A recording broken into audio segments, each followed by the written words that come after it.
Hey everyone, how's it going? I'm Marvel Moose, and today I'm going to be making a realistic version of a Marvel Comics cover. So I'm going to be taking a comic version of a Marvel Comics comic book cover and turning it into a realistic version of that using Photoshop. Here's the comic I'm going to be choosing. It's Spider-Man and Deadpool, cool little quirky mashup that everyone would be excited to look at. So here's the comic version of it, and I'm going to be making it realistic. So let's go. So as always, we start off with the base image and then we start placing stuff over the top of it.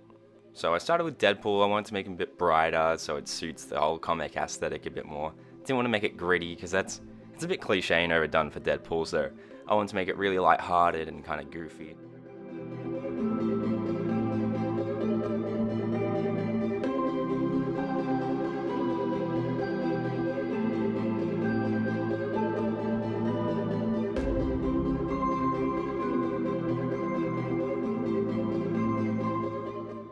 Then up a little bit, I added some highlights over the edge of his face so it would contour with the background a little bit more, which is just going to be plain white.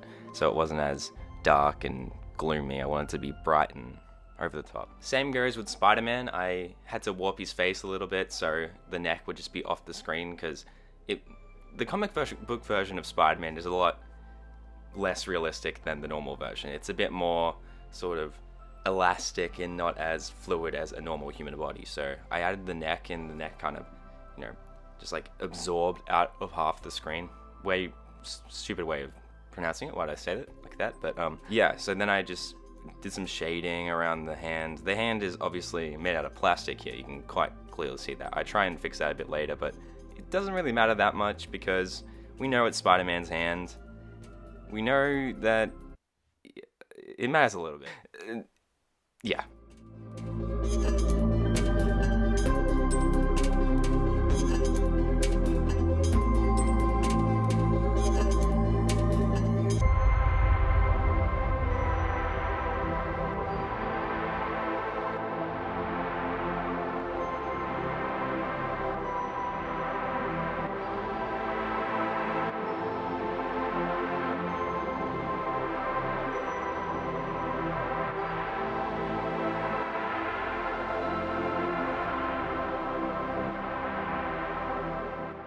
Watching this now, I feel like I spent way too long on this hand, but I think it needs to be done. There was a lot of shiny bits that I had to get rid of using color range or like color select or something, and it selects all of a particular color.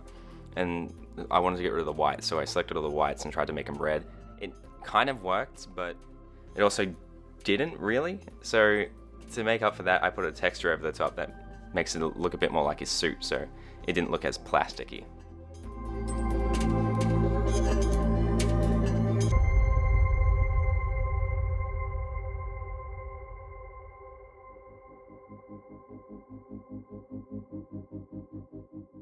Part of this process is using a lot of highlights and shadows.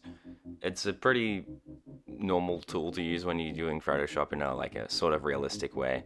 It helps a lot, the dodge and burn tool. So if you want to use a shadow tool, instead of using a layer mask or something, because I know a lot of people get confused with layer masks, I would just use the dodge and burn tools and maybe create a separate layer for it, but not a layer mask, because layer masks get very complicated.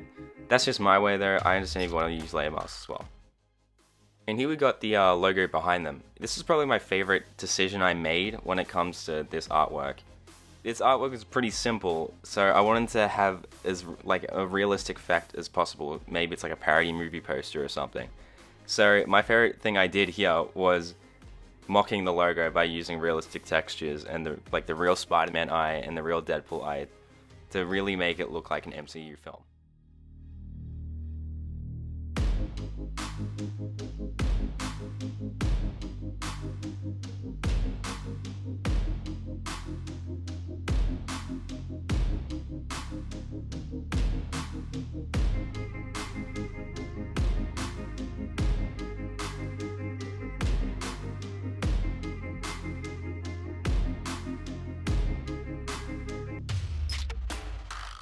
Since the comic book cover has Spider-Man webbing up Deadpool's mouth, pretty funny, I saved it to the end of the artwork because I didn't know how I was actually going to do this effect.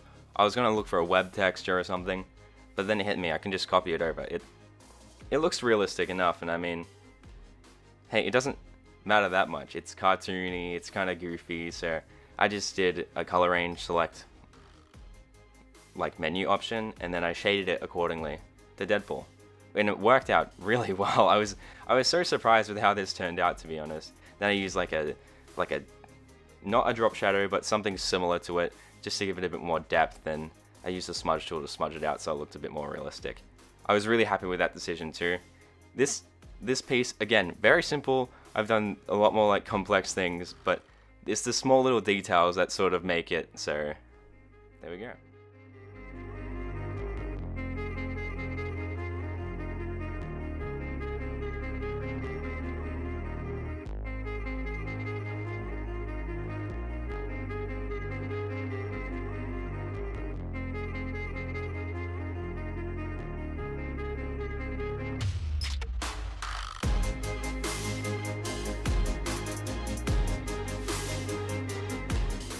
And to clear it up a bit more, I added a bit of a glow, a bit of a Marvel Moose Battlefield effect that I've called it, a bit iconic now. But yeah, it's just something I do with every piece. I kind of add this glow, so it's sort of not as... So it just blends a bit more, I feel like. I think it does wonders for a lot of pieces I do. Since the lighting is very harsh and very prominent, I always add this sort of little subtle glow effect around my stuff, so it looks better.